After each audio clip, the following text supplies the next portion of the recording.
Les dragons ne sont pas tous d'énormes monstres assoiffés de sang qui terrorisent les villages en brûlant les récoltes et en dévorant le bétail. Oh, ça non. Il en existe des tout petits. D'autres sont gentils. D'autres encore sont si effrayés par les humains qu'ils se cachent le plus loin possible de leurs habitations, dans les montagnes ou au plus profond des forêts et des océans. Je vais vous parler d'un de ces gentils dragons. Il s'appelle Boutefeu. Et il s'ennuie, tout seul, dans la grotte qui lui sert de maison. Il est tout rouge, avec des ailes qui ressemblent à celles d'une chauve-souris, et ses longues griffes et ses crocs sont capables de percer une armure de métal. Hélas pour lui, voilà des années qu'il n'a plus d'armure à percer. Cela fait bien longtemps que les autres dragons ont quitté les lieux et qu'il vit seul. Non loin, un village d'êtres humains se développe. Boutefeu n'a jamais eu peur de ces petites créatures, mais il n'a jamais non plus cherché à les connaître. Aucun humain n'est jamais venu le déranger. Du coup, tout le monde est content. Mais Boutefeu s'ennuie. Il veut se faire des amis. Alors, n'y tenant plus, il se faufile le plus silencieusement qu'il peut dans les bois environnant les maisons, voulant observer comment vivent ces êtres humains. Il les voit rire, chanter, danser. Il ne comprend pas bien ce qu'ils font, mais il ne veut pas renoncer, alors il se décide simplement à aller leur parler.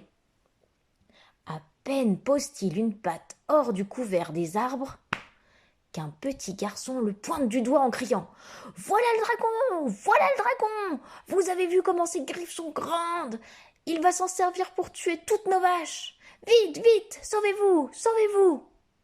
Et tout le monde s'enfuit, laissant le pauvre Boutefeu seul et triste. Il s'en retourne dans son caverne, légèrement plus vexé qu'il ne l'aurait cru, et décide que fréquenter ces bons à rien d'humains ne lui amènera que des problèmes. Au bout de quelques jours, pourtant, la solitude est à nouveau plus forte, et Boutefeu repart vers le village, cachant cette fois ses griffes sous de larges gants afin de ne pas provoquer de panique. Une fois de plus, il reste dissimulé sous les arbres pendant un certain temps, essayant de comprendre ce que les habitants font. Mais ils semblent tous ne vaquer qu'à des occupations routinières. Après avoir rassemblé tout son courage, il pose finalement une patte hors de la forêt. Mais à peine sort-il son nez hors du bois qu'une petite fille le montre du doigt en criant « Regardez! Regardez! Revoilà le dragon! Oh, vous avez vu la taille de ses crocs? Il va tous nous dévorer !»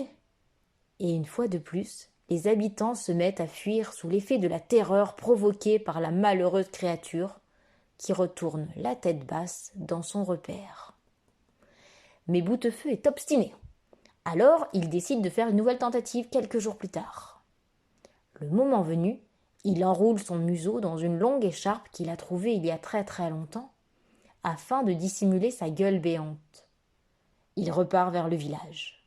Cette fois-ci, il en reste un peu plus éloigné, car l'automne est arrivé et il ne reste plus aucune feuille sur les arbres pour le camoufler. Il essaye de se rappeler pourquoi les branches se dépouillent ainsi en cette période de l'année. Et vous savez pourquoi les feuilles tombent en automne? Il lui semble que, d'après la légende des dragons, cela a à voir avec la tristesse des arbres pour l'un des leurs, mais il ne se souvient pas très bien des détails de l'histoire. Il regarde encore une fois les humains, qui semblent se préparer à affronter l'hiver. Certains récoltent tout ce qu'ils peuvent, font des petits fagots qui seront sans doute brûlés avec ce qu'ils ne peuvent pas manger, tandis que d'autres cousent des vêtements bien chauds. Tout cela apparaît bien étrange à Boutefeu, puisque lui est capable de cracher du feu dès qu'il en a envie, et il ne craint donc pas le froid. Intrigué, il décide tout de même d'approcher les habitants. Mais, comme les 2 dernières fois, à peine a-t-il jeté un œil hors de la forêt qu'une vieille femme le montre du doigt en criant « Regardez! Regardez! C'est le dragon!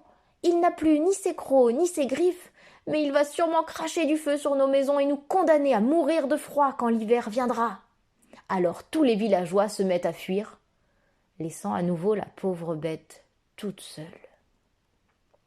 Boutefeu a fait tout son possible pour que les humains ne le craignent pas.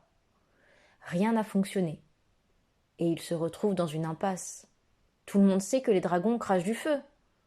Jamais il ne pourra dissimuler cette particularité, même avec la meilleure volonté du monde.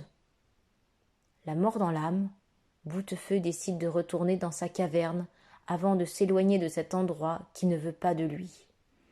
Il prend quelques jours pour rassembler le peu d'affaires qui lui serviront lors de son voyage. Mais une fois que tout est prêt, il ne peut se résoudre à quitter les lieux sans jeter un dernier regard vers le village. Certes, ils l'ont rejeté, mais il n'arrive pas vraiment à leur en vouloir. Il ne peut pas nier que les dragons sont effrayants et pas vraiment adaptés à la vie humaine. Il a beau être triste, il s'est habitué à la présence de ces habitations, et il trouverait bizarre de s'en aller sans un ultime coup d'œil. Il va donc jusqu'au village, où il trouve tous les villageois réunis autour d'un immense fagot, prêts à allumer un grand feu. Les corps tremblotants sous d'épais vêtements, et la couleur de plus en plus bleue que prend la peau des humains ne laisse guère de doute quant à la situation. Les humains sont en train de mourir de froid. Sans réfléchir plus longtemps, Boutefeu s'élance vers le milieu du hameau. Avant que qui que ce soit n'ait eu le temps de crier pour alerter les autres, il se dresse sur ses pattes arrière et crache un épais jet de flamme en direction du fagot, qui s'embrase immédiatement. Intrigués, les habitants se rapprochent progressivement, leur peur du froid l'emportant sur celle du dragon. Quand tout le monde est bien réchauffé, il remercie chaleureusement Boutefeu de les avoir sauvés, en s'excusant de l'avoir si mal jugé. Depuis ce jour, Boutefeu revient tous les jours au village pour aider ses amis du mieux qu'il peut. Il ne faut pas craindre la différence. On a tous quelque chose à apporter aux autres.